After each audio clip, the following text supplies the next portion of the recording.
Kila kipaji kilicho chema na zawadi kamili, vyote hutoka juu mbinguni kwa Baba wa mianga. Kila kipaji kilicho chema na zawadi kamili, vyote hutoka juu mbinguni kwa Baba wa mianga. Basi ni nani aijuaye nia ya Mungu? Au ni nani aliyekuwa mshauri wake? Tena ni nani aliyempa yeye kitu kwanza, ili akalipwe tena? Vitu vyote vinatoka kwake, navyo vipo kwa uweza wake, navyo tena vinaelekea kwake.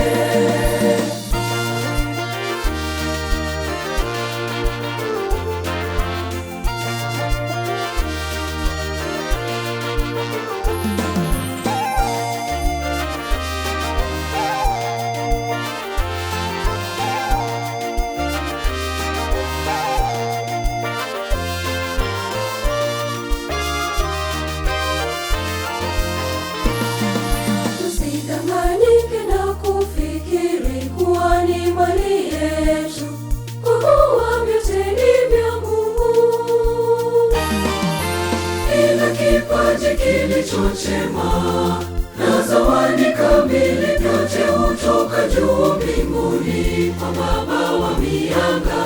Kila kipaji kilicho chema na zawadi kamili, vyote hutoka juu mbinguni kwa Baba wa mianga. Basi ni nani aijuaye nia ya Mungu? Au ni nani aliyekuwa mshauri wake? Tena ni nani aliyempa yeye kitu kwanza, ili akalipwe tena? Vitu vyote vinatoka kwake, navyo vipo kwa uweza wake, navyo tena vinaelekea kwake.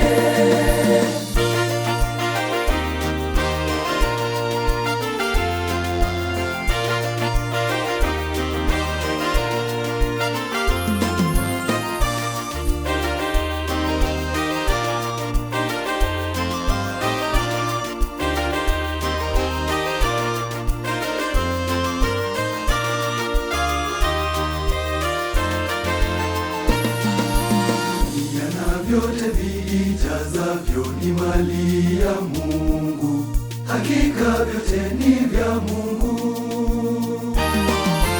Kila kipaji kilicho chema na zawadi kamili, vyote hutoka juu mbinguni kwa Baba wa mianga.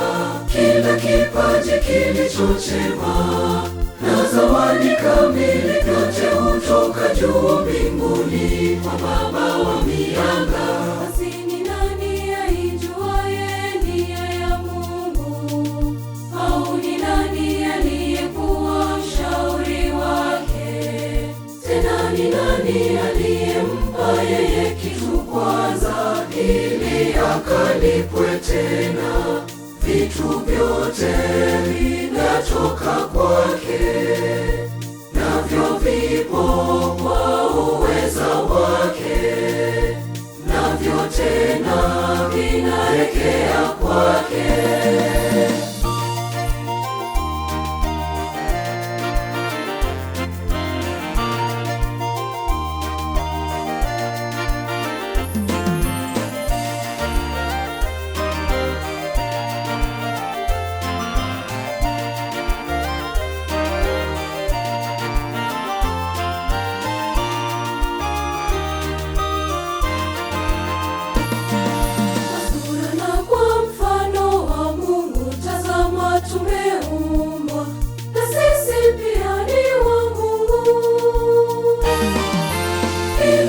kipaji kilicho chema na zawadi kamili, vyote hutoka juu mbinguni kwa Baba wa mianga.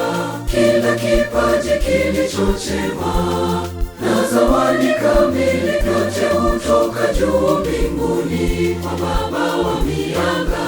Basi ni nani aijuaye nia ya Mungu?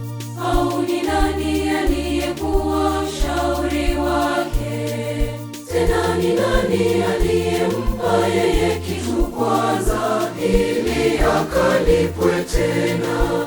Vitu vyote vinatoka kwake, navyo vipo kwa uweza wake, navyo tena vinaelekea kwake.